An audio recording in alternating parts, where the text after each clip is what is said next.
Operation સિંદૂર વખતે જે સૈનિકોની બોલબાલા હતી, સરકાર વખાણ કરતા થાકતી નથી, એ જ સૈનિકો આજે ગાંધીનગર સત્યાગ્રહ છાવણીની અંદર હડતાલ ઉપર ઉતર્યા છે। એમનો હક માગવા રોડ ઉપર બેઠા છે। આપણી જોડે કેટલાક માજી સૈનિકો છે, આપણે એમની જોડે વાત કરીશું।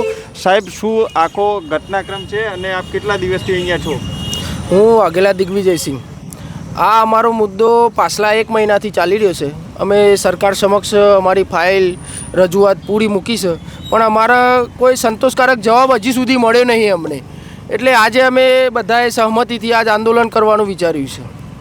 તો તમે 1 મહિના પહેલાં પણ આવી ચૂક્યા હતા, જે તે વિભાગને જાણ કરી હતી, તો સરકાર તરફથી કેવો પોઝિટિવ જવાબ મળ્યો છે કે શું કહેવામાં આવ્યું છે આપને?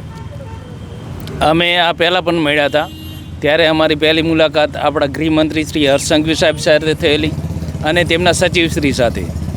પણ સરકાર ઉપર અમને પૂરેપૂરો વિશ્વાસ છે, પણ હવે અમને ધીરે ધીરે એવું લાગી રહ્યું હોય કે સરકાર છે એ એકબીજાને ખો દેતા હોય એવું, એકબીજા પાસે મળવા માટે મોકલે, બીજા ત્રીજા પાસે મોકલે। 1 મહિનાથી આવી રીતે આટા ખવડાવે, પણ હજુ સુધી સરકાર તરફથી કોઈ અમને ભરોસો આવે એવો કોઈ જવાબ મળ્યો નથી। એટલે અમે આજે ફરીથી આંદોલન ઉપર ઉતર્યા છીએ। મુખ્ય માગણી તમારી અત્યારે જે પોલીસની પરીક્ષાનું છે એ વિષયની છે, તલાટીની છે। પોલીસની પરીક્ષા લગભગ મોટા ભાગના તો આપી ચૂક્યા છે, તો એના માટે શું કંઈ સંતોષાઈ છે માગણી તમારી? ના, એના માટે કોઈ સંતોષાઈ માગણી નહીં હજી સુધી, પણ અમારી માગણી ખાલી પોલીસ માટે નહીં, તમામ જે ગવર્મેન્ટ આવવાવાળી ભરતીઓ છે એમાં અનામત મળે એ માટે અમારી માગણી છે। બીજા પણ સૈનિકો આપણી જોડે જોડાયા છે। આ હડતાલને તમે કેટલા સમય સુધી ખેંચશો? સરકાર વાટાઘાટોમાં કદાચ નહીં આવે તો કેટલી તૈયારી આપી? અમે તૈયારીમાં બેઠા છીએ અહીંયા, જ્યાં સુધી સરકાર અમારા વિશ્વાસનો શું કહેવાય જવાબ નહીં આપે ત્યાં સુધી અમે કોશિશ છે અને અમે અહીંયા બેસીને સરકાર જોડે રાહ જોઈશું।